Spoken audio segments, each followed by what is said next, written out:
When you came into this world, you came in with adhan and no salah. When you leave this world, you leave with salah and no adhan. And it's as if to say that your entire life is like the time between adhan and salah. And subhanAllah, when you were in the womb of your mother, with the same stroke, the angel wrote your date of death and your lifespan. And so as you were coming into this world, you were already on your way out of it. And it is a profound reminder for us to constantly pray until we are prayed upon as we come into this short life and we leave this short life. Salatul Janazah is a right of the Muslim upon the Muslim. It is a way of us to bid farewell to our loved ones and to remind ourselves that we too will follow that same path one day. And the wise person is the one that puts their own janazah in front of them and lives their life in accordance with that Salatul Janazah. The Prophet ﷺ taught us to pray the janazah with a very unique formula. We go into Salatul Janazah and we read 4 takbirat. After the first takbir, we recite Surah Al-Fatiha. After the second takbir, we recite salawat on the Prophet ﷺ. The way that we would in Salah Ibrahimiyya is a preferred way. Allahumma salli ala Muhammadin wa ala ali Muhammad kama sallaita ala Ibrahim wa ala ali Ibrahim innaka Hamidun Majid, until the end of the salawat in the prayer. And then you do the third takbir and you recite dua for the deceased. And one of the ways that is legislated from the Prophet ﷺ is the dua, Allahumma ighfir li hayyina wa mayyitina wa shahidina wa ghaibina wa saghirina wa kabirina wa dhakarina wa unthana. Oh Allah, forgive our living ones, our dead ones, our present ones, our absent ones, our elderly ones, our young ones, our male ones, our female ones. Allahumma man ahyaytahu minna fa ahyihi ala al-Islam wa man tawaffaytahu minna fa tawaffahu ala al-Iman. O Allah, whoever you have decreed to live amongst us, then let them live upon faith. And whoever you have decreed to take from us, then let them die upon faith. So we make this dua that the Prophet ﷺ taught us to make, and then we make dua on the deceased in a heartfelt way, in a sincere way, in this short takbir to takbir. After the fourth takbir, you make dua for yourself, for the ummah, and if you'd like, you could even continue to make dua for the deceased. One of the ways that some of the scholars mentioned, Allahumma la tahrimna ajrahu wa la tudillana ba'da. Oh Allah, do not forbid us of the reward and do not let us go astray after him. And then there is a taslim, either one taslim or 2 taslims, which we'll talk about inshallah ta'ala in a minute. But I want us to just think about this. Why do we recite what we recite in Salatul Janazah? And the scholars mention a few reasons. One of them is that if you pay attention, it is basically the salah shortened.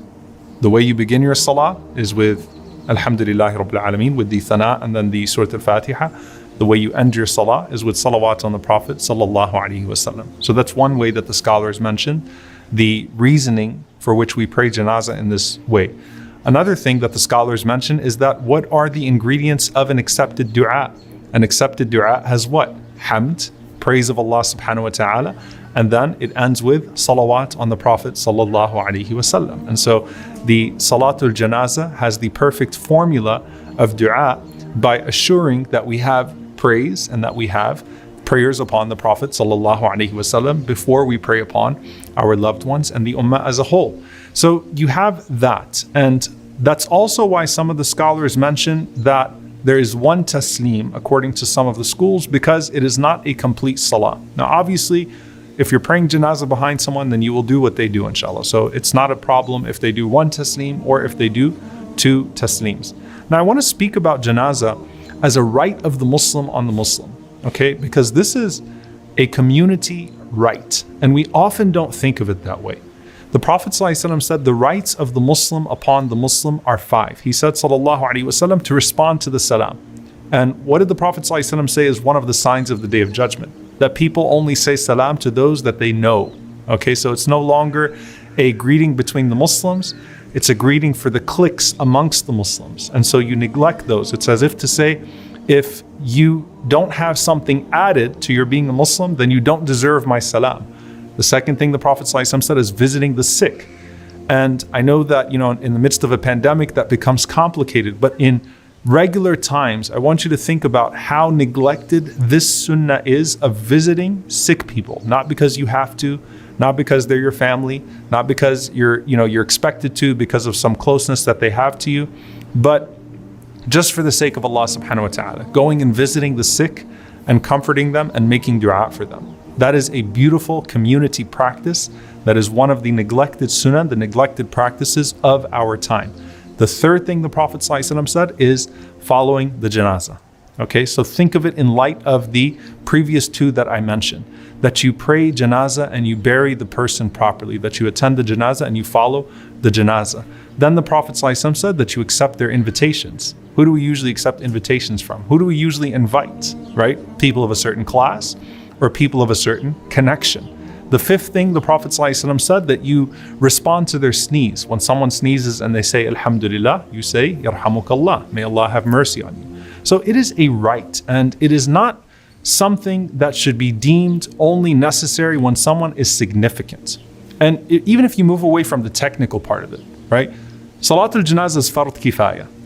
It has to be done by someone. It's a communal obligation, not fard ayn, not an obligation upon every individual. But do you notice the discrepancy sometimes between someone that was well known and someone that was not? Someone that has a large family in a community and someone that doesn't? Think about that narration of the Abyssinian woman that used to clean the masjid. And we always invoke her example about the virtue of cleaning the masjid, but let's look at it from another angle as well. The Prophet ﷺ comes to the masjid and he notices this woman is missing right away. It wasn't like a month later. Right away, the Prophet ﷺ says, where's this woman that used to clean the masjid? The Prophet ﷺ missed her presence. And they said, Ya Rasulullah, she passed away last night. And the Prophet ﷺ says, well, why didn't you tell me? Why didn't you call me so I could come and pray the janazah upon her? They said, Ya Rasulullah, we didn't want to bother you, so we just did it ourselves. They carried out her ghusl, they prayed janazah upon her, and they took her to the graveyard, and it was an inconvenient time, so they said, we didn't want to bother you, Ya Rasulullah. The Prophet ﷺ could have said, La hawla wa la quwwata illa billah, I missed out. Instead, the Prophet ﷺ says, Daluni ala qabriha, take me to her grave. Take me to where you buried her. And they go out, they follow the Prophet ﷺ, and he prays janazah on her again. And he says, sallallahu alaihi wasallam, that these graves are chambers of darkness, and they are lit up by my salah upon them. There is a beautiful lesson there that no one should be treated like they're too insignificant for Salatul Janazah. And especially in a time when you have a lot of janazahs, you see the discrepancy, right? You see the discrepancy. And if you move even beyond this idea that someone is insignificant, not worthy of you, just because they're your brother or sister in Islam, for you to make the effort to go pray janazah on them, then the second thing is your own individual incentive. Look how beautiful our deen is. It incentivizes things that we should do anyway. So the Prophet ﷺ said, the one who prays Salatul Janazah has the reward of Uhud in good deeds, and the one who follows the Janazah has the reward of 2 Uhuds in good deeds. If you've ever seen Uhud, it's a huge mountain. And so if you think the person's too insignificant, then go for your own individual reward, your own incentive. And the third thing, Ibn Abbas radiallahu ta'ala anhu, when his son passed away, he said, I asked Qurayb to go out and to look to see who gathered for the janazah. And Qurayb came back and said, Alhamdulillah, it's a lot of people. Ibn Abbas said, Alhamdulillah, I heard the Messenger of Allah sallallahu alaihi wasallam say that no Muslim dies and 40 people gather to pray janazah on that person, except that Allah would allow them to intercede on their behalf.